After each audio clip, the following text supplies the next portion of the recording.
In this neighborhood, This is an emergency. He's out of school for the summer. where people cherish peace and You quiet, won't get a moment of peace. there lives a kid named Dennis.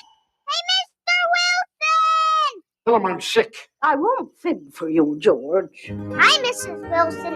Is Mr. Wilson here? Doesn't Mr. Wilson get up real early? Usually. You know what I do? When my dad's asleep, he doesn't want to be. Oh. Mr. Wilson. Mr. Wilson. He feels warm. You need an aspirin.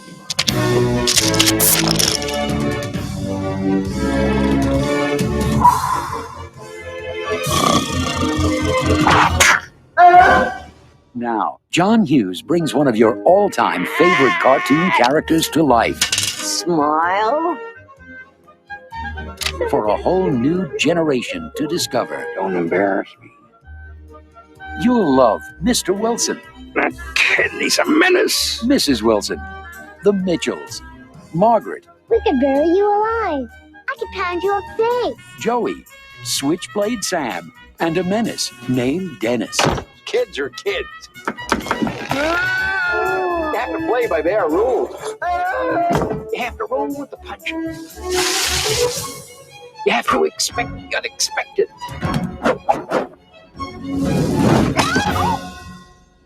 Dennis the Menace, That's me. America's classic kid in a classic American comedy.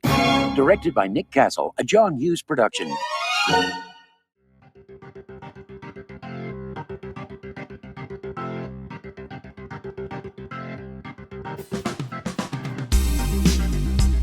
Hello, I'm Katie, and this is Retromade, your pop culture rewind. Now, today we're going to go back only to 1993 today to revisit Dennis the Menace, the classic comic strip troublemaker who comes to life with nonstop chaos. I have a brand new guest that I'm thrilled to introduce you all to, Amy Lewis of the Pop Culture Retrospective podcast. It's a show that I could not relate to more. It very much speaks to me, Amy. So welcome to Retromade. Please tell us about you and your show. All right. Well, thank you so much for having me on your show. I really appreciate it. You know, us podcast women with, radio ready voices really need to stick together. And I think that you certainly fall into that category.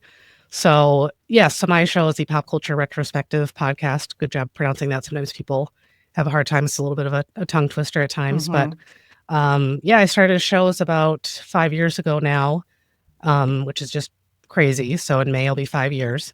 And I started the show about a year after my sister, unfortunately, passed away very tragically. She had a long, unfortunate battle with significant mental health issues. And so unfortunately that ultimately, played out in an unfortunate way, but taking sort of that grief and trying to take a positive spin on it, I decided to channel my grief into kind of reminiscing about my childhood and teenage years growing up with my sister, because we loved watching movies together, listening to music together, talking about the toys that we had as kids, reciting lyrics to Rainbow Bright songs together.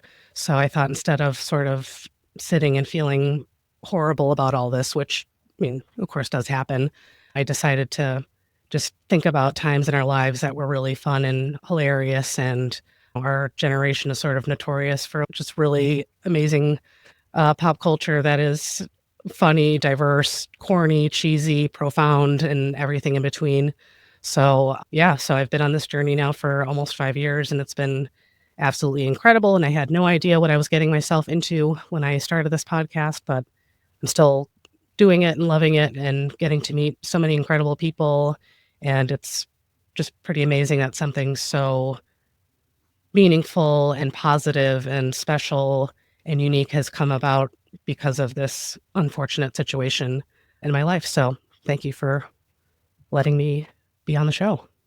Oh my gosh, you couldn't have said it any better. I just want to kind of reiterate that, well, first of all, congratulations on 5 years. Thank you. Yeah. That's a I can't feat. believe it.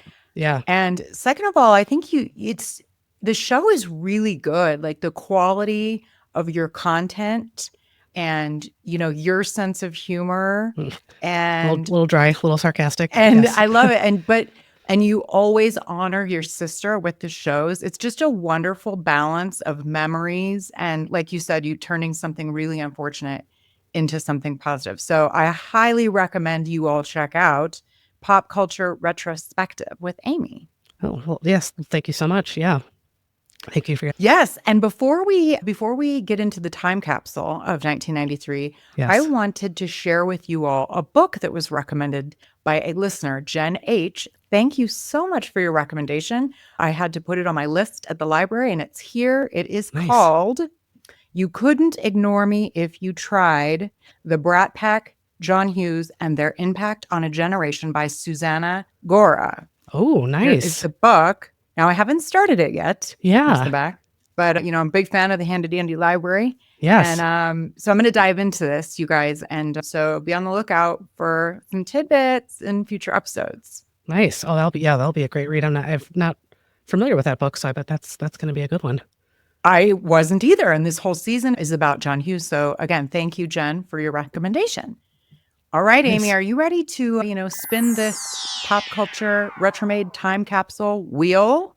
Yes, I am. I always like to say that it'd be nice if I could remember, what the Constitution consisted of, or, which president was number 10. But I don't remember that kind of stuff. But I do remember a lot of unnecessary stuff from my childhood and adolescence. So we'll see if that proves to be correct. Useless trivia is my favorite kind of trivia. All right. Can you see the wheel, Amy? I can. Yes, I've listened to said wheel on the show, and so I'm really excited to actually see said wheel in person. All right. Hopefully we get some good ones. The first category we come upon is Primetime Rewind. Okay. So these are the top 5 primetime TV shows from 1993. Okay. I have some clues, but do you have any guesses before I give you any clues? Let's see. I think I would have some guesses. Yes. I'm trying to think. 1993. I think Cheers had ended, so that would have been very high up there. But I'm trying to think. 1993 specifically. I'm gonna say Cosby Show. Nope. Oh, okay. I think that probably ended just a little Just bit. a smidge. Okay. Yeah. Okay. Yep. Seinfeld. Seinfeld is number 3. Okay. Man, why am I drawing a blank? 1993. Suburban Sarcasm. Sarcasm. It's an auto city. It's set in an auto city. Home Improvement. Home Improvement. Okay, I was like thinking 1993 because I think sometimes there's like these things are on the cusp, but it's like, was that Right. like 96 or 91? So, anyways. Yep. Let's see. Like Roseanne. Roseanne. Yep. Okay. And we have one set in Minnesota. Coach. And the number 1 is not a sitcom. Okay. It's a very serious show. Serious. Investigative journalism. Okay. 1993. It's got a very iconic opening. Mm-hmm. This is, but I'm trying to think. It says CSI, but I feel like that started after that. It's nonfiction. Okay. I'm trying to think. It's not Unsolved Mysteries, is it? You're getting warmer. Give Okay. up? I think so, because I never watched a lot of like serious stuff or scary stuff, and still to this day I'm a bit very skittish. So It's 60 minutes. Oh, I wanted okay. to do tick, tick, tick, tick, tick, tick. Yes. Tick, but yeah, you kind of forget about that kind of a show when you're kind of talking about. But that was number 1 show, prime time, 60 minutes, man. I think that's usually when I was like, time to go to bed. Yeah, same. Yeah. That was not my jam in 93. Right. When Andy Rooney came on and complained about something, I'm just like, I'm done. I'm going to bed. Good night. All right, the next category is Return to Toon Time. Ooh. This animated series, which debuted in 1992, but was incredibly popular into 93, followed a group of mutant superheroes who dealt with both personal challenges and powerful enemies, all while exploring themes of prejudice and acceptance. What was the name of this show? Okay.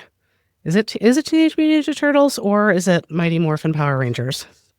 You're close. Oh, okay. It's X-Men, the animated series. Oh, which I was like super into. Yeah. I was not. I've never seen that one. Yeah.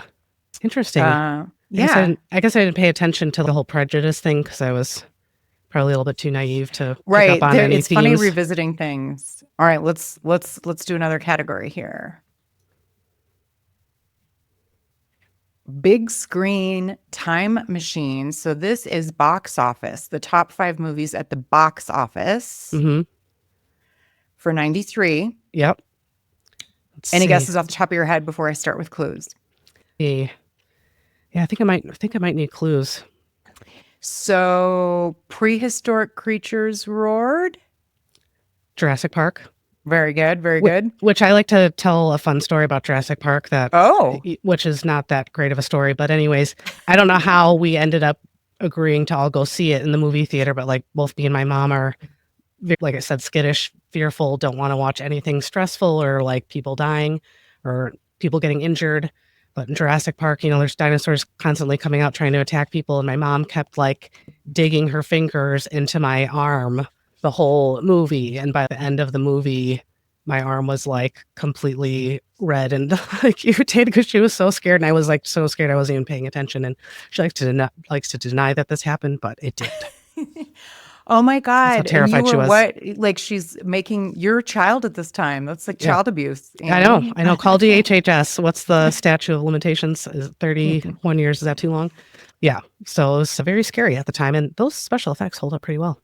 They do. I actually really liked Jurassic Park. I don't remember it being that scary, but great movie. Great movie. Definitely. Okay, that was the number 1. So good guess. Yeah. Yeah, but you can keep going. Clues are good. Cross-dressing got parental. Mrs. Doubtfire? Mrs. Doubtfire, yes. Let's see. A young lawyer joins a small but prestigious law firm only to find out most of their clients are on the wrong side of the law. I'm just going to guess because, again, this like the top movies may have not necessarily been targeted toward my demographic. Was it like The Firm? The Firm, yep. Okay, nice. And then in a similar vein, from a title structure perspective, wrongfully accused of murdering his wife, Harrison Ford. Oh. Yeah. Title's not coming to me. The Fugitive. Oh, yeah. God, I feel like I saw. Yes, that was like, I remember that being extremely popular, which would make sense. Yes. Yes, we have both The Fugitive and The Firm. Yeah. And then the last one is a Tom Hanks romantic comedy. Sleepless in Seattle? Very good. Very good. All right. I think we have time for one more category. Okay. I live for this kind of stuff. I know.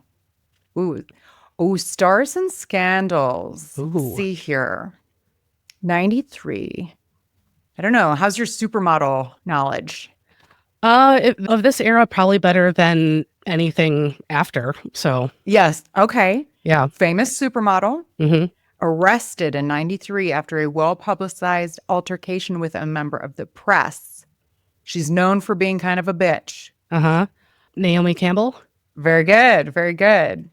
Yeah, I remember she like whacked somebody with a purse or something like that, or I'm trying to remember. You have a better memory. I don't really recall this one. Okay. But I very much remember Naomi Campbell. Yes. And the 90s era supermodels. Very much. Yeah. Which is, how do I know that? Because I have no fashion sense, period. I think that's pretty obvious. Well, if you grew up at that time, how could you avoid it? Right. Right? It's just so interesting that like these supermodels sort of infiltrated everything. So it's like, what exposure did I have to any, like the fashion industry at all? Did you get magazines, any of those like teen magazines? Well, my sister did. Yeah, Yeah. that's probably why. Yeah, that's true. That's probably why. Yeah, I probably have told this story before, but and I, got to find a scapegoat somewhere for all of our eating disorders in the 90s, right? So I just remember being like 12, reading these magazines and being like, why don't I have a 22-inch waist like Naomi Campbell or whoever, Christy Turlington? Right. Yeah, really. Oh my gosh. Oy. So bad. Okay, similar. Okay, I'll do one more stars and scandals question. Sure. This rapper in 93 faced multiple legal challenges, including charges related to his involvement in a violent altercation. The controversy would follow him for years despite his growing fame. And then he was later involved in a murder trial in 93. Snoop Dogg. Snoop. Yep.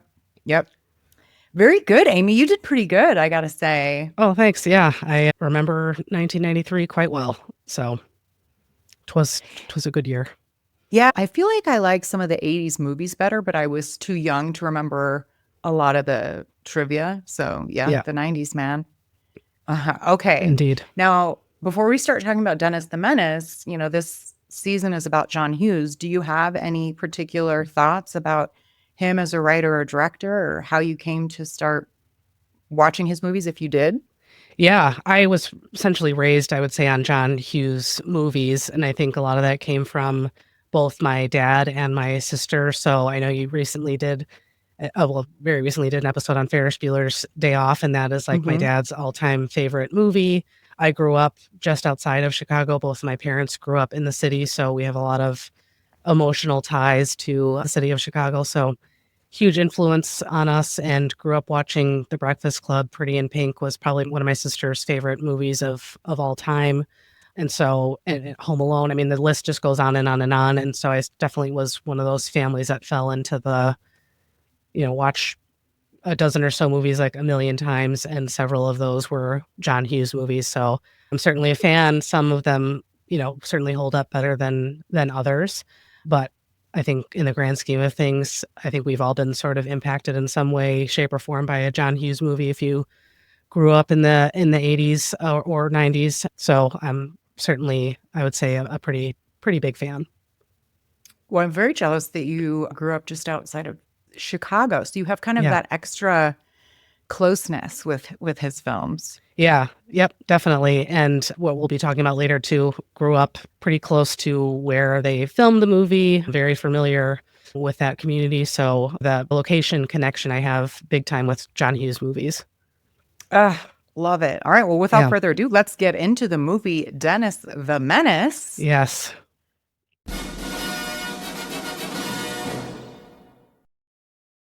Okay. It was released June 25th.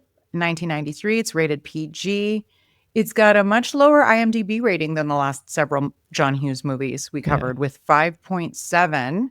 I believe it. Which is actually generous, given some of the other, like Rotten Tomatoes and some of the other critics. They were not kind to this movie. No, they weren't. I think I kind of know why in some ways. Yeah, why they would be. Yeah. So the director here is not John Hughes. So John Hughes was a writer here. The director is Nick Castle. Does that ring a bell in any way with you, Amy? I'm trying to remember. Wasn't he connected with like something a little bit like on the darker side? I'm trying to remember what it was. Definitely. Halloween. Yeah, he was like the Mike Myers. Oh, right. Yeah. Yes. In Halloween. So he worked with John Carpenter quite a bit. We talked about Nick Castle in the Escape from New York episode because he co-wrote that.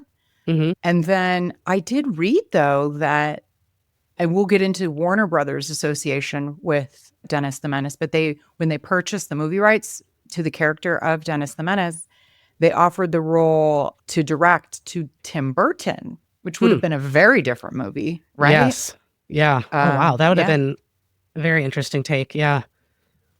Definitely.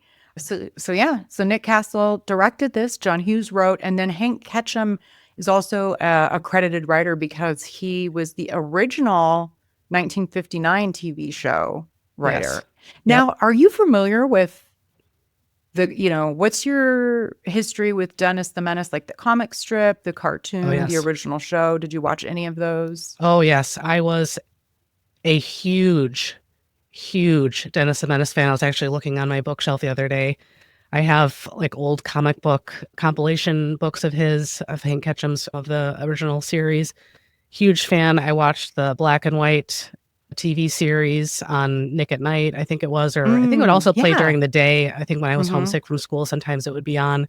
And I own DVDs of that original show.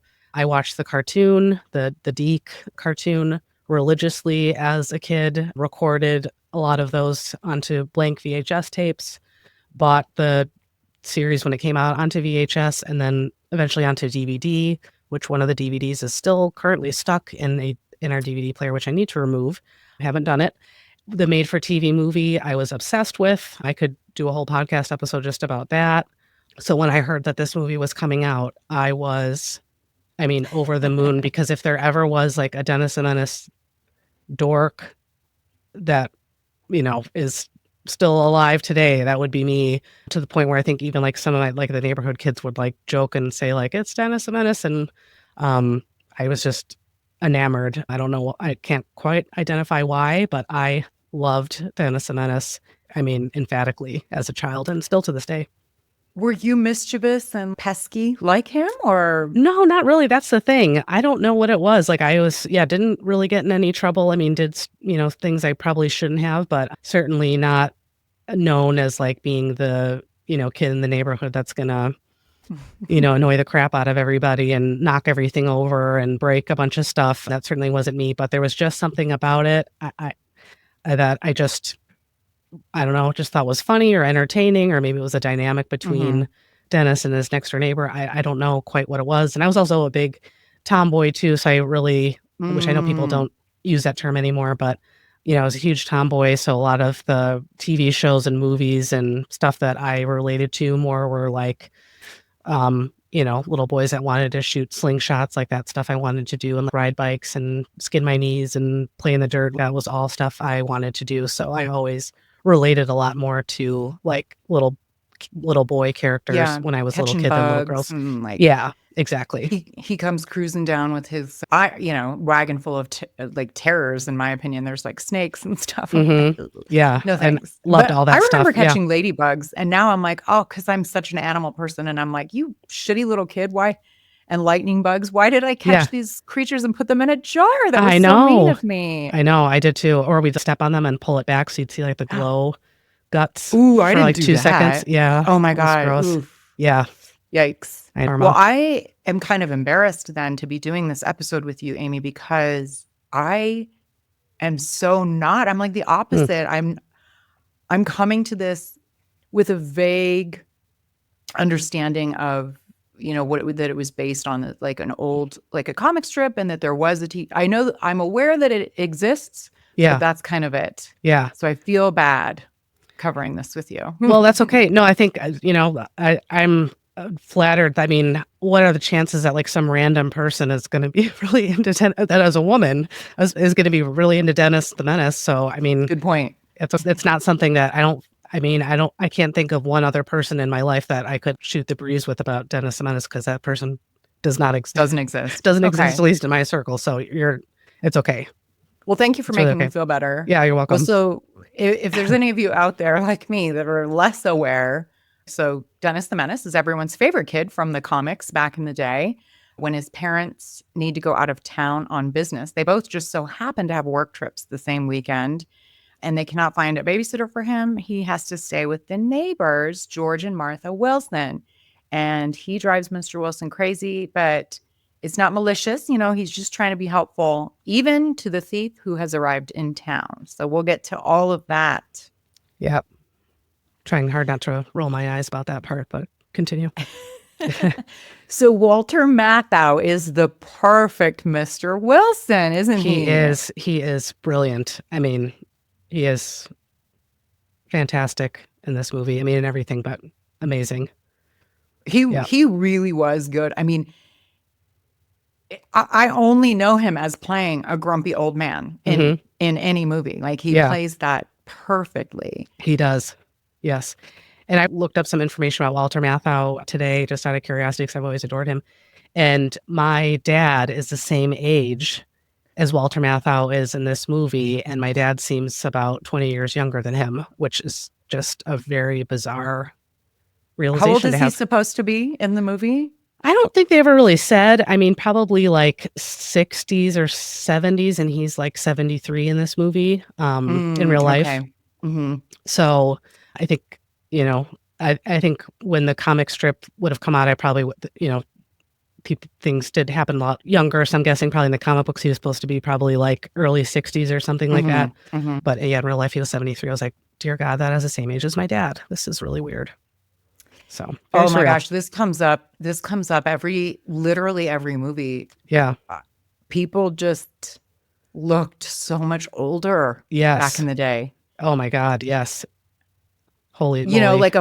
Like a woman my age back in the day would be like, well, let's put her out to pasture. She's right. done and over with. Right. It's like either going to play a grandma role or you're done. So yeah, pretty much. It's wild. Yeah. I know. Well, I think Walter Matthau, though, unfortunately, I could see him having sort of like a parting kind of hard outside of things. I think he looked like he was 90 for, since he was like 40. So he is one of those. There are a handful of those, that we talk about. He definitely is. Yeah.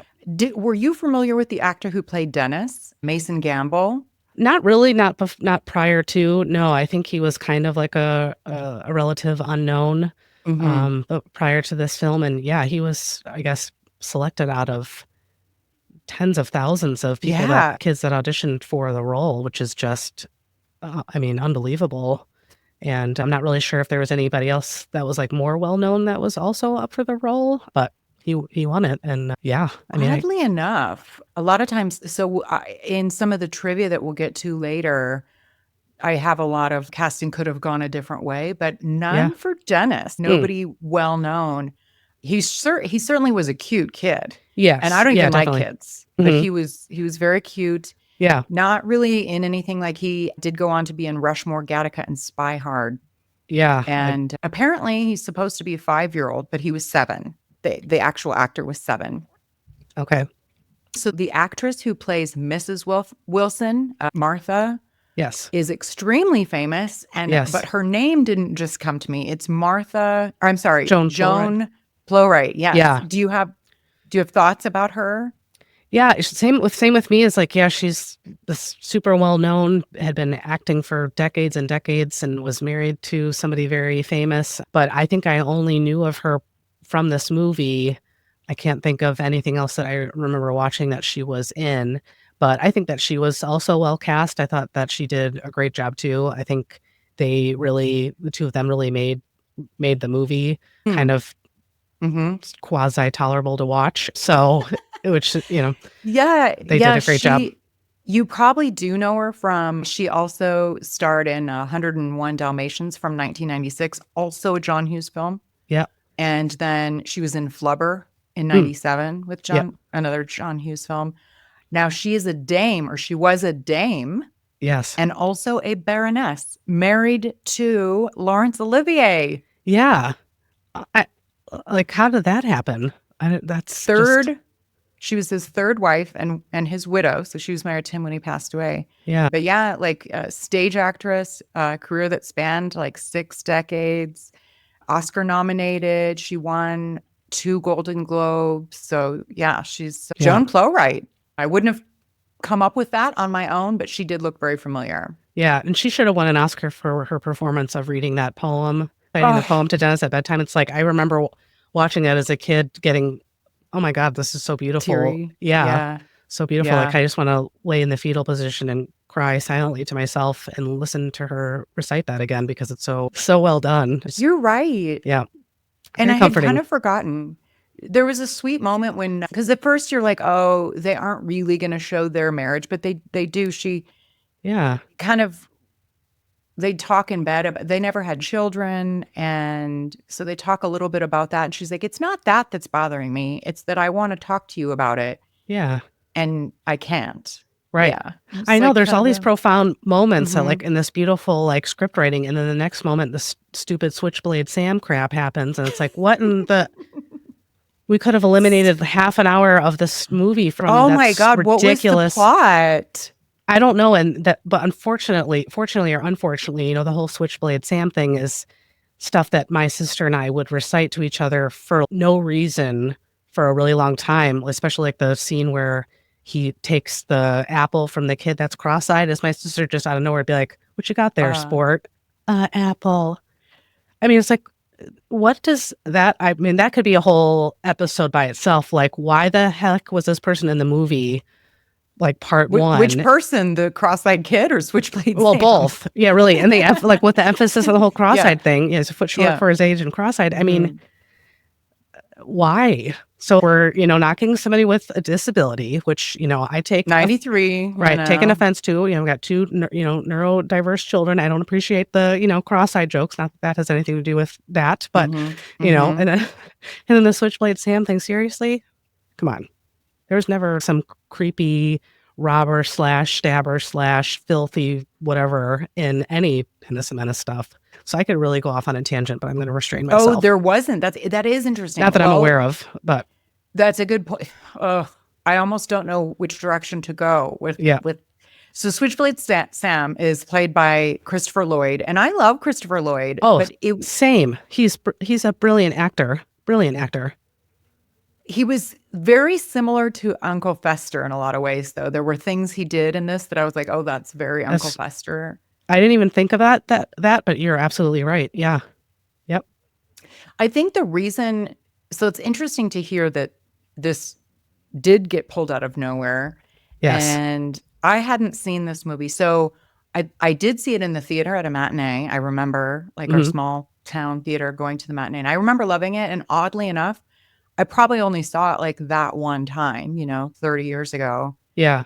Until I rewatched it last night. And it's funny because the one scene that I remembered a few, but the scene I remember most was the apple with that kid. What you got there, sport? For whatever reason, that was the most memorable thing to me. Yeah, that's a bad sign. I mean, that is a red flag.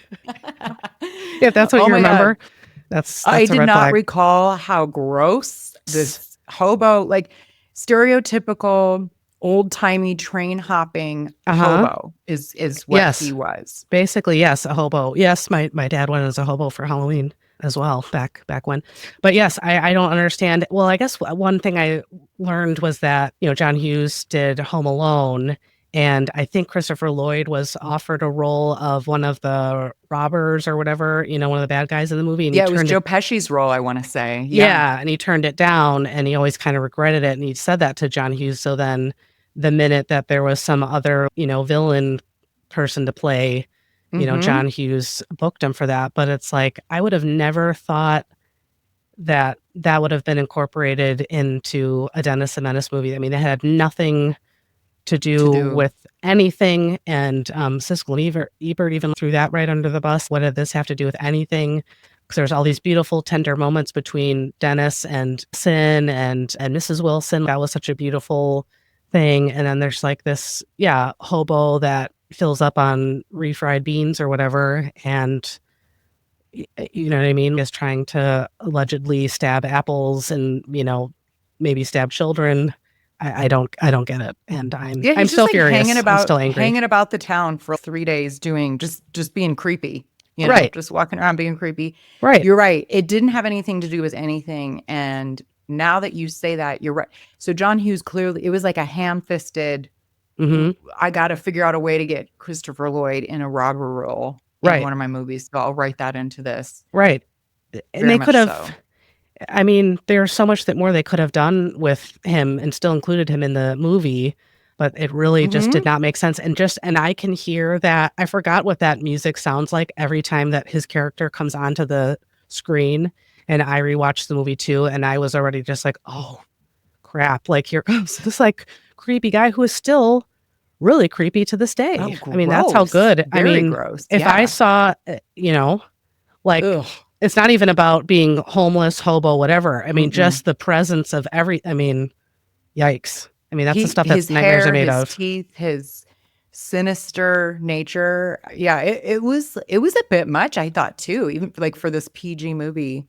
Right. And speaking of the music, Jerry Goldsmith, famous, prolific career spanning over 50 years. We did, let's see, what episode we talked about last season where Jerry Goldsmith did the score was the Kurt Russell film Executive Decision. Mm-hmm. But it sort of seems like, I mean, what movie did he not score? It seems like he's scored so many. Right. And it was brilliant. I mean, the music is like sinister, creepy. I mean, it's fantastic. But again, that does not fit the, the theme or whatever you want to say. It's not staying true to the whole Dennis the Menace thing. Good point. It just doesn't jive. And so if that could have been cut out, there still would have been like a story there. Like he was not necessary to the story at all. No, because then it was like, well, which was the A plot and which was the B plot? The flower extravaganza with the orchid and that getting ruined. I don't know. It does seem to be, there was no like overarching plot to the movie. It just seemed to me anyway, just a series of hijinks, just kind of shoved together. Yeah. A little bit. And I remember really liking, I remember like being a kid and thinking a ton of it was funny, but yes, it's all the same. It didn't work so much when I rewatched it. And the first thing I thought of was like, this is just Home Alone, but by accident. Mm-hmm. Yeah, pretty much. It's literally Home Alone, but the kid is doing it by accident. Right. Basically, yes. And not as good. No, not even close. And it's wild then because I kept being like, wow, this is literally Home Alone. Mm-hmm. And then afterwards, I was like reading some of the reviews and stuff, and so clearly that's a common criticism. I guess. Mm-hmm. I can't believe that Hank Ketchum was okay with that, and I don't really know that much about him personally. Actually, I do have his like biography that's no longer in like publication. I found a old copy of it or whatever that I'm going to sit down and read at some point when I have 3 minutes. But I mean, I don't know how I would be like, are you kidding me? Don't take my, this comic strip that I put together, 40 years ago and destroy it with this, character that's going to terrify children when this movie is aimed at children. I just, I don't know how that was approved. You're right. Yeah. What did you think about the parents? So played by Leah Thompson is the mom. Yep. We all know Leah Thompson. And then Robert Stanton plays Henry, the dad, who is, he really was just like a Melba toast type. Yeah. Yep. Or milk toast. What's the phrase for just I don't know. A tool? Yeah. Do people say that anymore? A tool? I don't know. It's so 90s. It's so 90s. I love it. But he, aside from his look, I thought his look was spot on with the comic strip. Yes. But the dad served like zero purpose other than that. And Leah Thompson's the mom. I don't know. Yeah. Maybe she could have made Christopher Lloyd the dad or something. I mean, come on. He actually was considered. Yeah. No, yeah. Maybe I'm getting it wrong. Let me double check. Yeah, I feel like they're decent, like well-known actors that were considered for the role. I don't know how this kind of like Carson Daly, if you will, like just we always talked about Carson Daly was a tool. When again, reference it was Daniel Stern. Okay, Was who I was thinking of from Home Alone. That He was would have been- considered for both Switchblade Sam and the dad. Wow. Which is interesting. But anyway, go on. Sorry, I didn't mean to interrupt. No, that's okay. No, I think Carson the dad. being a tool. Yeah, or like my mom would say, he's a big zero. I'll let her know that I'm sure she'll listen to the show. I'm not kidding. But I thought, Leah Thompson, I thought, she did, good enough job as Alice and, certainly stood out a lot more than the dad. But I think she also had more dialogue. And I think, although this movie is set in the 90s, which you kind of feel like is sort of as a progressive time, it still kind of isn't either, because she's still sort of doing the traditional mom stuff and getting flack for being a mom by another woman, coincidentally, which is, interesting. Oh, yeah. But I thought she did major clashing with a woman who has kids versus one who doesn't have kids, but she has a life. Right. Yeah. Yeah. That's what she says. I know. I've totally forgot about that. Also unnecessary, other story, other plot line that's like not necessary. But I thought she did. Yeah. I thought she did a great job. But I think, the dad could have been, cast better, because I think the whoever played the father in the original series, the original live action television series, I thought that dad was definitely more memorable than the dad in this movie. So Okay. yeah. Interesting. Okay. Now, I actually did kind of get a kick out of the annoying little girl, like Margaret. Margaret Wade, Yeah. played by Amy Sakasitz. Wow. That's a hard name to say. Amy Sakasitz. Wow, she was probably, Sakasitz. I'm sure people really made fun of her. Yeah. So, Yeah. poor thing. She was like just a mini adult. Yes. I kind of got a kick out of her just because of all of the adult things she was doing and saying. Yeah. Yeah, she was pretty fun. I mean, she looked like kind of like an American doll, like with her curls and the glasses and stuff. But yeah, I think she did a good job of playing sort of like an annoying neighborhood girl, that wanted the boys to play what she wanted to play. So I think she was pretty convincing in that role. So yeah, not too bad. I don't think, I certainly don't remember her from anything else either, but I probably wouldn't have recognized her if she was in something else too, just because of her costuming and stuff for the movie. So she didn't. I think she did a few things, but both her and the kid who played Joey, the other friend, like the other little boy, Joey, he's played by Kellen Hathaway, and neither of those two really went on to really do much else. So this is kind of it. Well, I'm sure when people saw this movie, were like, "Oh, you're in that movie." Never mind. I thought Joey was really cute. I Yeah. thought he was like a cute little kid. And I thought she did a good job as an annoying kid. The chief of police is pretty well known, though, Paul Winfield. Yeah, he's definitely one of those people who are like, I know I've seen him in something. Yeah.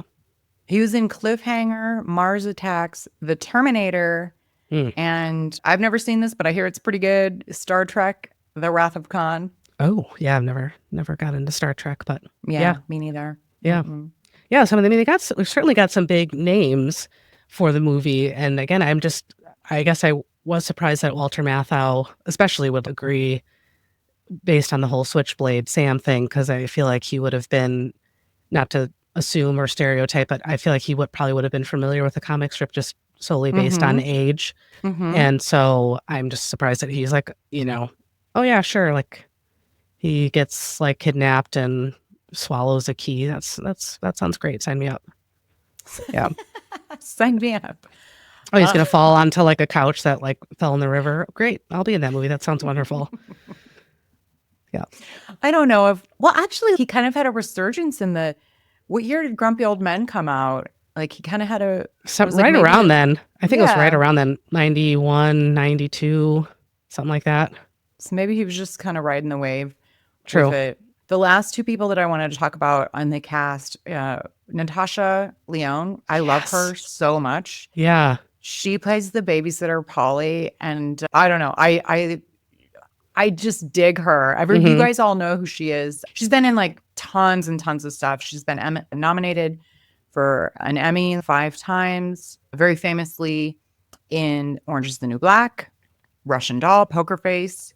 And then, she was also like back in the day in Pee-wee's Playhouse. I think her name was Opal in that. Wow. And then the movie Slums of Beverly Hills and American Pie. Those are all big hitters. So, Natasha Lyonne, redheaded, known for her hair. Yes. Like that's a look that she has. Yep.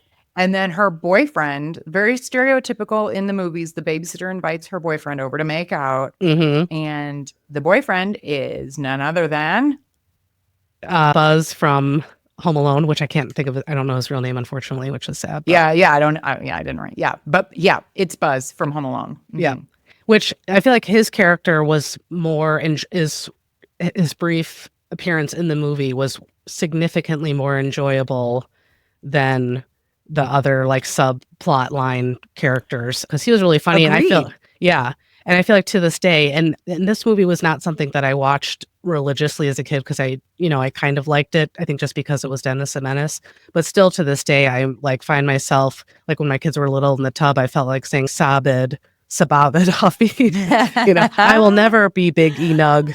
He can't read, which again is probably not that, probably people are like, cancel this now. Yeah. But at the time I thought it was hilarious. And Last night when I was watching it, I was like, why is the boyfriend basically doing the babysitting? Where's Polly? He was in there reading the book while Dennis was taking his bath. He was in there reading the book to him. It's like, where's Polly? What's she doing? She's the babysitter. That's true. That's true. Who knows? I mean, she's willing to like make out with the lights out. I mean, who knows what else? Maybe she's hitting up with, hitting up the bars or something with Switchblade and, loose morals, that one. Yeah. Yeah. Yeah. Yep. Indeed. It's questionable. Well, speaking of questionable, this poor kid, Mason Gamble, got a Razzie nomination for his role in this. Yeah. Which I don't think they do for kids anymore. I don't, right? Yeah. I doubt it, which is good because I've always kind of felt this way anyways, but I had an episode of my show recently where I got to interview two individuals that put together a film about kind of what can happen to child actors, as they get older. And, I feel like it's something that I'm kind of like sensitive to for some reason. I don't really know why, because I like was always really sad about like Dana Plato and like where her life kind of went after different strokes. And, Gary Coleman, people were so awful to him, and so I'm glad, I hope that they did away with that. I mean, it's certainly not a great movie and probably, not maybe his favorite piece of work that he ever did. But I think, giving a, 7-year-old kid to say, oh, guess what? Like your movie sucked. Not even that the movie sucked, that his performance, which I didn't think that's interesting. But I go off on the Razzies. They do low-hanging fruit, like they don't really choose. Yeah. So, right. And there was also a Stinker's Bad Movie Award for this movie, a nom. They didn't win for worst resurrection of a TV show, which concur probably. Yeah. Again, just because if it was its own thing, if the movie was just called like Bob the Kid Next Door, that'd be one thing, but it's tied to this, beloved comic strip, I think that's where the criticism, where people sort of drew the line is that it's tied to this beloved thing. But yeah, I'm glad, Razzies, that's just, not cool. You bring up a good point, though. Tying it to Dennis the Menace is probably, I'm just guessing here, what got butts in seats. It was a success at the box office. It was made for $35 million and made $117 million worldwide. So again, things that make money aren't always quality and vice versa. Right. Yeah, and people and they're playing on this nostalgia, like we talk. I'm always get worked up when there's like reboots and that's so dumb and can't they think of anything else? But I wasn't thinking that actually, in 1993 when I was begging to go probably see this movie 50,000 times. But same thing. I mean, it's like rebooting something that was decades old already. When you stray too far, then that's where the real fans start coming out and throw Rotten Tomatoes at the screen and get upset. So, But so I take it that you loved it as a kid. What's your history with this movie? I think I was, because I was already, regardless, it had nothing to do with this movie. I was a huge fan of Dennis the Menace several years before this movie even came out. So I was like, already liked it, hadn't even seen it. I think I even had the movie poster of it hanging in my room before it even came out. So I think at the time, rose-colored glasses, thought it was amazing, loved it, really liked Dennis, the character, liked Walter Matthau, so absolutely loved it. But now as an adult, I, unfortunately, I don't think it holds up pretty well. It doesn't hold up very well. And I think it's not really something I would want to watch with my kids either, especially my older son. I think would be absolutely terrified of Switchblade Sam and would probably never want to watch it. Aww. So I think that character alone would make both of my kids actually pretty nervous, because it feels like a weird, not horror movie, but just like a weird creep factor that oh yeah, let's watch that movie with the guy with the rotten teeth and the oily hair. I don't, they're not going to say that. So I don't, no. So, And you have little kids though, right? yeah, they're 8 and 10, and my 10-year-old has a lot of challenges and things that make him uncomfortable, and Okay. and so I think this would be No not good. bueno. Which is sad Yeah. because there's so many things that when you become a parent, or you become an auntie, or you become your best friend has a baby and you're involved in their life. There's certain stuff you kind of want to show them, and Mhm. Dennis the Menace was like a huge part of my life. But this is like, I think I've shown them the cartoon, Okay. the D cartoon, but I have no desire, sadly, to sit down and watch this with them. Maybe if I fast forwarded through those parts, but Yeah. other than that, I mean, not really. So, that's not how they should have thought about that, in advance. Good point. Are people going to watch this with their kids in 30 years? No. So, yeah, it's just not a. Yeah, I mean, in addition to the, all of that, I mean, I don't know. We're not supposed to really pick it apart, but Yeah. as an adult, like watching this, I'm like, we see like kind of the opening of this very, what's the word? Perfect little Norman Rockwell Yeah. small town. Yeah, definitely. And so clearly it's a very safe place to live. And we see everybody, including the neighborhood cats. And of course, Mr. Wilson is like, oh crap, they can hear Dennis coming. He's pedaling on his bike with his wagon full of weird stuff. And they're like, oh, we got to get out of the way of the chaos. And Mr. Wilson goes and pretends to sleep. But why doesn't he lock the door? If he knows he'll just come in. Right. And that was like a really unnecessarily long opening scene too. Mhm. Like, just again, just something that like just doesn't make sense. Like, why would you think, oh, we should have them like give him an aspirin even though he's sleeping, but he should like shoot it? And it's like, can we just? I mean, I'm not a writer. I'm not a television or movie writer, not a screenwriter. I write in run-ons. However, I mean, really. I have, they probably had way more knowledge of the whole Dennis the Menace backstory. I mean, they've got freaking Hank Ketchum right there. That's Good what point. like that's what you open with? Really? Really good point. I do remember getting a kick out of when I was a kid. So, I mean, I me as an adult, I'm not the audience. I mean, it needs to be, passable enough for like adults to watch with their kids, I guess. But Yeah. I remember thinking all of these gags and like the slapstick stuff was hilarious. Yeah. But watching it last night, I guess I was just sort of like, this is not funny. I don't know. Right. Did you find any of the,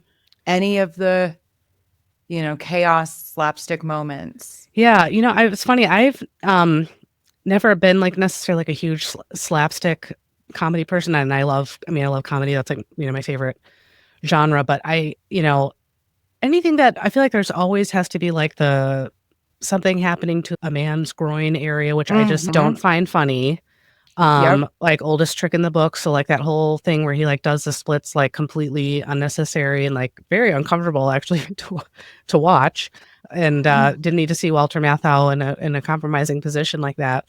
But no, I didn't find, I mean, and again, I feel like there's so much stuff that could have happened, like so many more dynamics that could have been more entertaining. I mean, I guess kind of like the whole scene with the garden lanterns falling on his face and then like Dennis pulling off one and talking to him. I mean, that was kind of funny and cute. And that's true. That was kind of like an old man and a little kid kind of thing that made sense. But the other stuff, it's like shooting an aspirin into somebody's mouth with a slingshot. That's just dumb. I don't know. Like not very creative. I don't know. And it's like, and why would like some kids sneak up into a bedroom of a neighbor's house? It's like, yeah, movies are all like unrealistic. I mean, so much of it's unrealistic, but it's not relatable.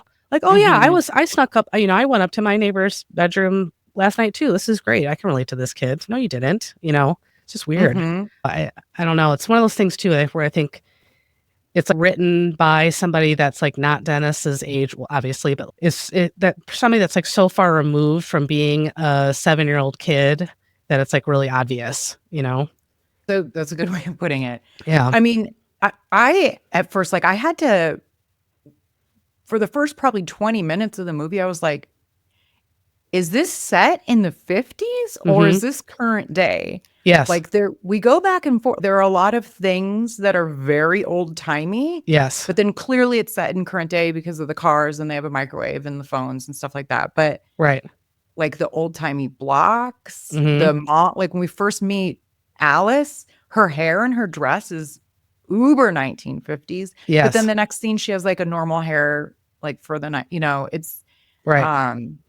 like the Wilsons clothing, very old timey. Yes. Just the whole train hopping weirdo, Mhm. like the very stereotypical nature of that. And maybe that was meant to call back to the original show. I don't know. I couldn't really quite tell. And just even Dennis, like this kid is just out playing outside all day, every day, Mhm. with his overalls and no shirt, and Right. I no mean, that's one the is ever sun supervising him. Right. I mean, if that didn't leave a really bad farmer's tan, then I don't know what would. And I refuse to let my children have a overalls tan like that because that's just unacceptable. I mean, what's that gonna look like when he goes swimming? I mean, that's gonna look terrible. You know what I mean? Good point. He wasn't putting on sunscreen. If he hasn't gone all day, there's no way. However, he did say something. I did take note of that for a 5-year-old to say something about, when he was sort of like taken hostage, so to speak, by Christopher Lloyd. He's like, well, we got to swing by my house. I got to pick up this and this, and I got to get my sunscreen. And I thought, okay. What 5-year-old knows about putting sunscreen on? Yep. Good for him. Okay, well, maybe there was no farmer's tan after all. But also, what 5-year-olds are just out and about adventuring in the forest with all day, every day. Yeah. 5-year-olds. Mm-hmm. I mean, nobody's ever watching these kids, ever. No. Nope. I mean, no wonder he's always doing something, He's got no boundaries, no rules, whatever.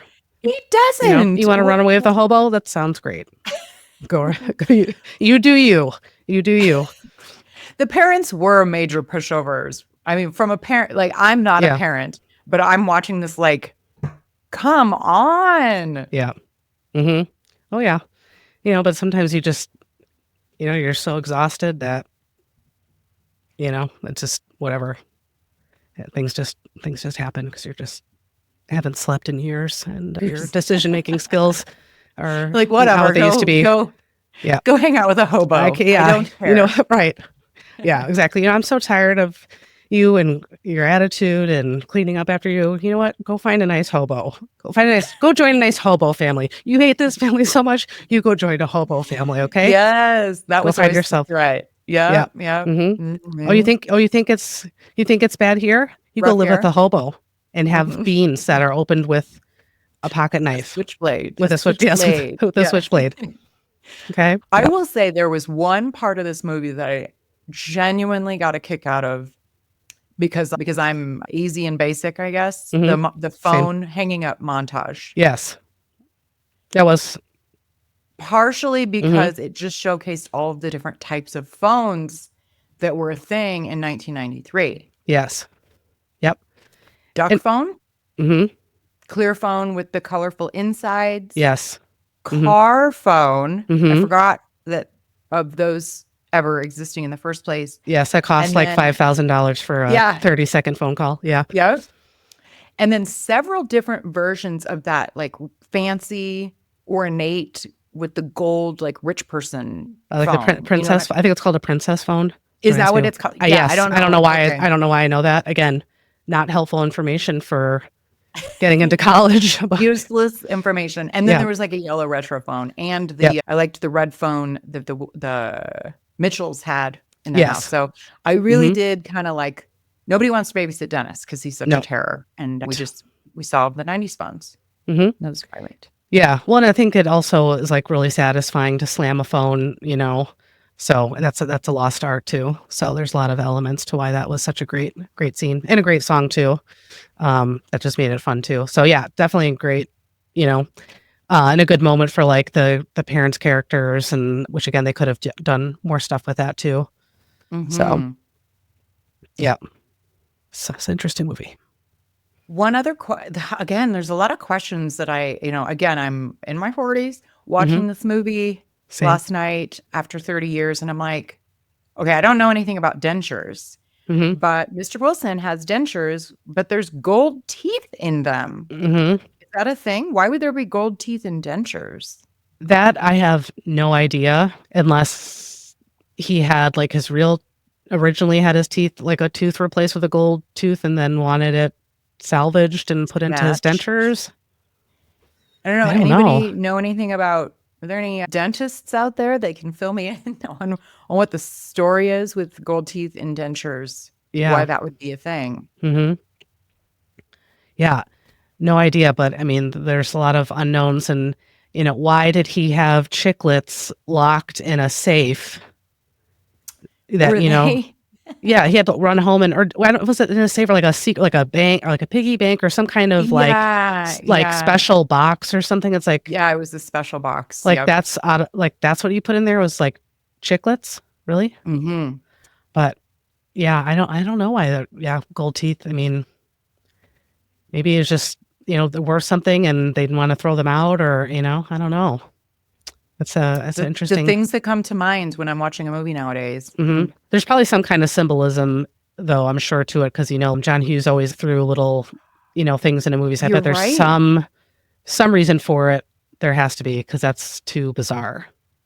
You're right. And speaking of which, so John Hughes is famous for kind of reusing actors, and there's, Ben Stein, who was in Ferris Bueller's Day Off that we just covered. I didn't notice him, but I saw that he was on the cast list. He was one of was it the mom's boss? Like he was in the workplace. Must have been a very brief moment because I missed it. And yeah, same. No, that's interesting. Mm-hmm. Yeah. Huh. Who knows? Yeah, that is a mystery. Yeah. And then similarly, he's kind of known for having either scenes while the credits are rolling or post-credit scenes. There wasn't any post-credit scene, but there was the mean work lady got her comeuppance by Dennis while the credits were rolling. Yes, which is another thing I totally forgot about. Mm-hmm. Yeah, that was a weird ending after all that. Wasn't it? Which again is like not, Dennis's whole thing is not about like revenge or, intentionally, messing with somebody, I just, again, it goes against the whole thing, Yeah, it's like he acts, it's like he's, I mean, I'm sure he would be diagnosed with something, not like he just can't help himself. He's nothing is ill-intended. Right. He's not ill-intentioned, but he just causes chaos everywhere he goes. Yep. Severe ADHD or something like that. Yeah. Very impulsive. Mm-hmm. Yep. Now, did you babysit when you were, a teen or a preteen? I did a little bit. I wouldn't say that was my favorite job to do. That was more of like my sister was really into babysitting and would buy Babysitters Club books with her babysitting money.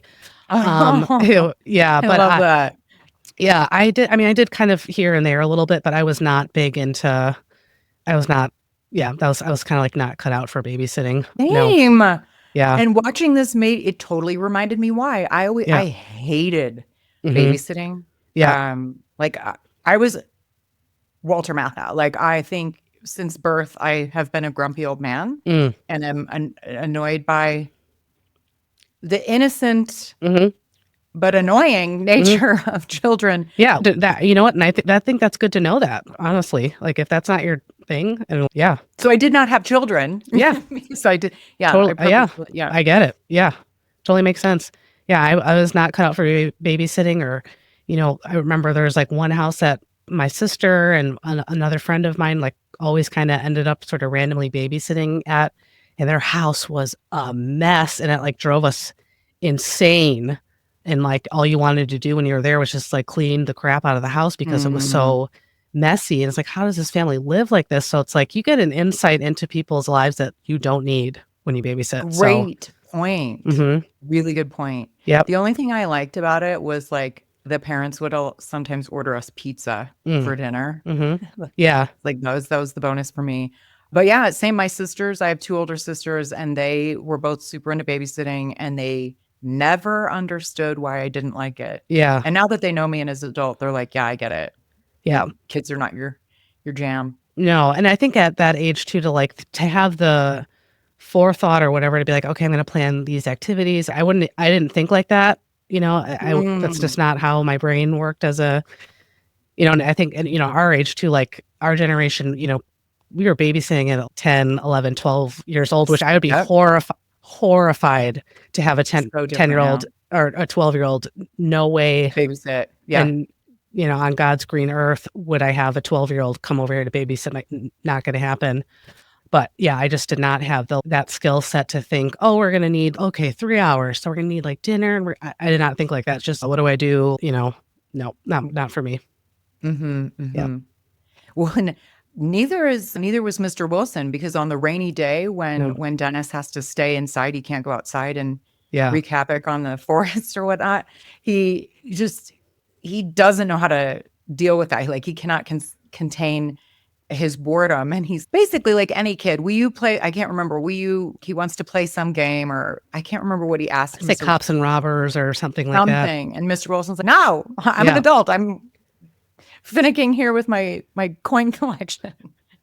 Yeah. Well, here's my question, because I think this is one of those moments where I didn't know what he meant until like way later. When you saw this movie and Mr. Wilson kept saying, I need the GD, blah, blah, blah, blah, blah. Did you know what he meant? I thought, I was like, is that not? I think I remember watching as a kid. I'm like, he keeps saying GD. Does he mean, is that like a brand? Do they own a bunch of things and the brand is GD? What does that mean? And then I think I watched it again as, I don't know when, maybe 10 years ago. I'm like, oh my God, he means goddamn, which I did not pick up on as a kid. Good point. But I probably didn't either.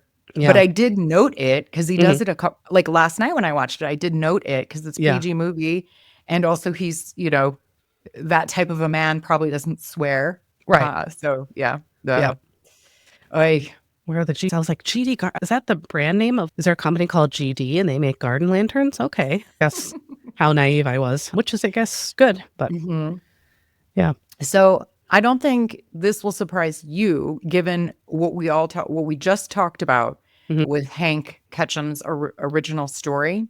Yeah. John Hughes, did you see that he never watched a single episode of the show? No. He drew his inspiration only from the comic strip. He never saw the TV show. I need to leave. That is, wow. Well, makes sense though, right? Yeah, I guess. Yeah, that's true. I guess I would just want to, I mean, again, and what do I know? I'm just like, you know what I mean? I don't know anything about the movie biz, but I would have thought that he'd, and so iconic, and of course I'm biased, but, because I was a huge fan, but how would you not want to watch that? It's not like it's like torture to watch it or something. I mean, it's, out of all things from that era, I mean, it's a pretty, tolerable, funny show to watch. I mean, so that's surprising. But he's kind of interesting. He's kind of a quirky sort of person, though. So I guess on the one hand, I could kind of see it too. Yeah, and the more I'm kind of getting to know him through this season, I think he can, in some ways, be difficult to work with. There was another director, I think, that they had on board that they ended up replacing before Nick Castle came on board because of creative differences with John Hughes. I mean, that could mean a number of different things, but he only drew inspiration from the actual comic strip and not the show.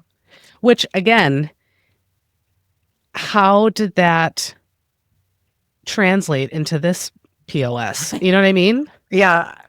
He was, I mean, I guess I'm, all of the just little, he's like a bull in a china shop and is annoying his neighbor. But then the Switchblade Sam thing is the out of left field bit. Whoever really took the lead on Switchblade Sam needs to, I don't know, be punished. And I don't know what that looks like, but that was a big mistake. Well, not to be morbid, but I think that did happen because John Hughes died. And I'm pretty sure he was the one that was like, I'm going to write him in because he originally, like we talked about, he wanted to be in Home Alone.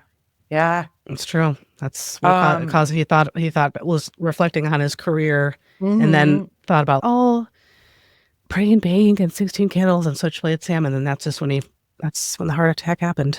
Yep, indeed. Yep. Sorry. Too soon. Too soon? Sorry, not sorry. No. I have grief myself. I deal with grief through having a dark sense of humor. I apologize. There you go. Not trying to offend anybody. That's how I cope. No. Nobody, I don't think the listeners of Retromade are easily offended people. Yeah. Okay. So Warner Brothers, I talked about, or I brought up earlier, and I wanted to come back to it because I read this was their first film, Warner Brothers Family Entertainment's inaugural film, first of 5 films that that particular division released in 93, the Family Edition. Ouch. Free Willy, Secret Garden, The Nutcracker, and Batman: Mask of the Phantasm. I do not remember that at all. Yeah, I don't either. And then Dennis the Menace. So those were the 5 movies that the Family Entertainment portion of Warner Brothers. And it was also the first film where they introduced the version where the logo is with Bugs Bunny leaning against the W. Yes. My goodness. Yeah, I remember this. I think I saw the Secret Garden in theaters, and probably saw Free Willy also in the theater, and also tried to recreate the scene where the whale jumps over the kid with a pool toy, but that's for another time. But wow, wait, who were you in this recreation? The whale? No, I'm kidding. No, I think I was one of I know, I'm kidding. No, I was one of the people, I think, who was like chucking the inflatable whale toy over the girl who had her hand out, like looking up to it and thinking of Michael Jackson's song. So that's right. Yeah. But that's I mean, on the like tiers of all the, those 5 movies, I mean, this is pretty low. And this, this is from a true diehard, Dennis the Menace fan, so. I'm interested. I mean, I guess it's very interesting for me to hear that from you. But I guess because you hold it so dear, and this fell so short, then I can see why you have feelings. Yeah, it's like when not that I don't know anything about Star Wars, but when those like the Phantom Menace, I think people got really mad about those because they weren't like the original movies or something. This is on the same level as that. Yeah. Okay. I'm glad that there's another non-Star Wars person, because sometimes I feel like I'm like the only person on the planet. So I think for me it's like it has to do with, I'm trying to remember who I was talking to about this, but the whole like fantasy movie thing, I cannot follow. It's like, you don't understand the movie. They have to go through the 5th door and get the book and put it on the number on the shelf that's by the goblet. It's like, I don't want to hear any more. I don't want to see that movie. I don't want to read the book. That sounds terrible. I do not like fantasy stuff at all. It makes my blood boil. That's how much I can't stand it. Harry Potter, Lord of the Rings. No, thank you. No desire my son, yes. at all. No, my youngest son is obsessed with Harry Potter, which is wonderful. I can't stand those movies at all. And I'm sure, people are going to screaming at us right now. Throw their iPhone like out in the oncoming traffic because they're so angry. But I can't follow that stuff at all. No, I'm not interested. Oh, but you didn't read the 4th book where the owl comes and then it drops the notes. No, that sounds really horrible. But did you like watch that movie that was really funny, or did you Agreed. It's like I either want to learn something or laugh, and if that doesn't happen, then I'm out. I'm with you. Yeah, I think we have very similar taste, and that's why I think your show resonates with me so much. Well, thank you. Likewise. Yeah. Well, you like the facts. You do the trivia. You do the trivia, and they're like, stick to the facts, people. Not the look at they got to the 2nd level of the map. It's like no, thank you. I think that's why the one Kurt Russell movie that I did not like from last season, Stargate, was like weird. Haven't even seen it. You would hate it. I did not like it at all. It was like, why how can you screw up Kurt Russell plus Egypt? Add some fantasy weirdness to it. That's how. Yep. The only like fantasy movie I feel like I can tolerate is Labyrinth. There are exceptions to all of my. I feel like I'm like I really am a grumpy old man because there's so many things that I dislike. I don't really like musicals, but there are exceptions to that. Same. Yes. I also love Labyrinth, but it's an exception to the rule. Yes. Yeah. No, I agree. And I remember going to the movie theater to see the whole like Mockingjay. What is that series? I'm trying to think what the first book is. Looking at my bookshelf right now, but I can't read it from here. The Hunger Games, I want to say? Yes, thank you. The Hunger Games. I never read the books, heard the concept that I said, that sounds terrible. but somehow was convinced to go see the movie. In the first 5 minutes, I knew that I was going to hate that movie, and I did. And I sat there for like however long that movie was, which was way too long. Anything over a minute was too long. Yeah. Yeah, anything over a minute for that movie was too long for me. And I like was stewing in my chair the whole time. It's like, I have no interest in how these people are classified. And no, nope, doesn't do it for me. I don't get it. It makes me it makes me very angry. It's wild how, everybody has such different tastes in movies, and how they, there's so many different Venn diagrams that some weird crossovers in some cases. Yes. But so Dennis the Menace, casting wise, Leslie Nielsen I saw was originally offered the role for Mr. Wilson. Yeah, I'm very I saw glad that too. that it's Walter Matthau. Yeah, he doesn't, and Leslie Nielsen's great and everything, but he doesn't have the same, I think, like genius comedy, I think, presence that like a Walter Matthau does. He's just kind of just slapstick, I feel like, period. Yeah. Which is great, which is fine. But Walter Matthau is like a good combination of subtlety, that it's like just, subtlety. That's it. That's what it is. Yeah. Like Agreed. the scene where he wins the garden whatever thing, and he's like really affectionate, like smiling next to his wife, and then when he turns around and stands up in front of everybody, his demeanor changes immediately to be more serious, is like so spot on, and it's just so well executed that thank God Walter Matthau was cast as Mr. Wilson. Agreed. Yeah, agreed. Some other like big hitters were considered too: Mickey Rooney, Mel Brooks, Tim Conway, Ed Asner. All considered, like all kind of from that same ilk, Yeah. Tim Curry was considered for Switchblade Sam after he was in Home Alone 2, Lost in New York, another John Hughes movie. Yeah, and let's go back to Switchblade Sam for a second. But again, the name too, it's like, that is just a horrible name. Couldn't it have just been like Hobo Number 1? Like, why did he have to be called Switchblade Sam? Okay, that just sounds said in the movie, is exactly. It? Yeah, exactly. That sounds like the name of a horror movie is called Switchblade. They should just make a movie separate called Switchblade Sam, where that character just, goes nuts and, Agreed. Agreed. Well, so do you think it would have been better with another, either a Tim Curry or like Danny DeVito, Michael Keaton, Bill Murray, Jack Nicholson, Michael Richards, Daniel Stern, Willem Dafoe? Those were all considered. Do you think it would have worked better with any of those? Or I think it would have been. I don't think anybody could have salvaged that because it just didn't make sense.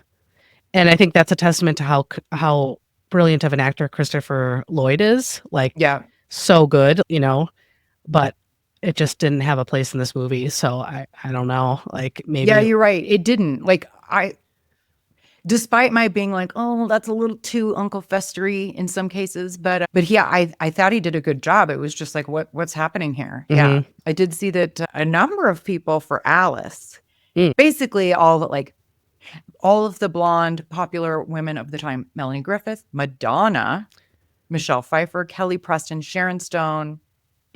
All of them considered. I'm not a huge Leah Thompson person. Like, I don't dislike her, but she's not, I don't love her. Right. So I could have taken any of those other, Kelly Preston probably would have been good. Yeah. Yep. Yeah. Honestly, Sharon Stone has that little, maybe that could have been interesting. Yeah. She could have, that would have been very interesting if she was Alice. Yeah. But I think I could see where Leah Thompson feels a little bit more kind of like Sweet. that, the girl next door kind of thing, But Madonna, really? Yeah, Sharon Stone and Madonna seem similar. And then Melanie Griffith and Kelly Preston and Leah Thompson seem kind of similar. Yeah. But yeah, interesting. Yeah. Tim Allen, Jerry Seinfeld, Ed O'Neill, and Rick Moranis were considered for Henry. Rick Moranis. Henry was it was such a nothing role. Yeah, Those really. are all very famous people for such a nothing role. Such a big zero role. Yeah. Zero. He's a big zero. My mama will never say, would never say anything like disrespectful or like an expletive or anything about anybody. It's always very like appropriate and like kindly done. So instead of saying, he's a big blah, blah, blah, blah, expletive shows, he's a big zero. So yeah, big zero roll. But Rick Moranis, I could have seen, I mean, he would have probably at least done something with that to make it more interesting, just because he's like good at being kind of a nerdy character, and Henry is kind of a nerdy sort of person. So I think he would have been at least made it more interesting, I think. Good point. Yeah, I thought the dad looked the part, but that's probably the one that got it. Yeah, pretty much. Which is well, I will say, rewatching this last night, Dennis the Menace was a very different experience to my original matinee viewing experience in 1993. Yeah. But I am still glad that I did revisit it. And Amy, thank you for revisiting it with me. Yes. To reminisce both Dennis the Menace and 1993. Little gem of our childhood memories. Yes. You have closing thoughts about the movie? And then don't forget to tell us where we can find you and I don't know, a little preview of what you've got upcoming. Sure, yeah. So let's see. I think in conclusion, I am, I think it's been made very clear that I'm, not a huge fan of this movie. And I think the reason why, if I wasn't such a huge Dennis the Menace fan, I probably would not be nearly as critical as I would be. I probably would have just been like, oh yeah, it's a kids movie from the 90s, whatever. It's got some funny moments or whatever. But I think because I have that deep, dorky, long-standing connection with Dennis the Menace, I think it's hard for me to sort of speak, super highly of this movie. So, is it worth watching as an adult? I mean, I guess if there's nothing else to watch, sure. But maybe just focusing on Walter Matthau will serve you well. And so where you can find me, the best place to go probably is my website, popcultureretrospective.com. Find all of my past episodes, blog posts, links to my Instagram account, Twitter, X, whatever you call it, things like that. And I also have a YouTube channel that I try to get episodes posted onto and little clips of stuff here and there. And then shows that I'm currently working on. I am working on a show about, my show's oftentimes it's very heavily like research based, which is why it's kind of on a sort of undetermined release cycle. I try to get out a couple episodes a month as time allows. I'm working on an episode about Shel Silverstein, which has been really interesting, and also working on a Retro Tech Part 2 episode. We're going to be talking about some of the kids' electronics that came out in the 80s, like the Speak and Spell and things like that, and kind of what's the backstory behind, what's the backstory behind the Speak and Spell? How did that come about? I always like to kind of teach listeners about pop culture and stuff. And then I'm also going to be having an author on my show coming up. He's written a book that was set in 1995, which is really interesting and a fun read. So yeah, there's always something in the works on my show that's focused on the 80s and 90s and early 2000s in memory of my sister. And popcultureretrospective.com. I will have Amy's information in the show notes for you listeners. Yeah, you have a lot of, your episodes are varied. So there really is kind of a little for everyone, whether it's music or movies or TV shows. I especially loved the Today's Special episode. Oh, nice. Oh God, that's dipping back into the archives. Yeah, but that's when I feel like I found my groove was around that episode, is when I kind of like felt a little bit more comfortable. Yeah. Really liked it. Well, so you guys, if you liked this episode of Retromade, please let me know. You can email me at retromadepodcast@gmail.com. If you are new to the show, you can also find Retromade Podcast on the Director's Chair Network. So head over there. There's a lot of other podcasts about different directors like Ed Zwick, Brian De Palma, Michael Mann. And if you are joining Retromade from the Director's Chair Podcast, welcome. I hope you enjoy. And until next time, be kind, rewind,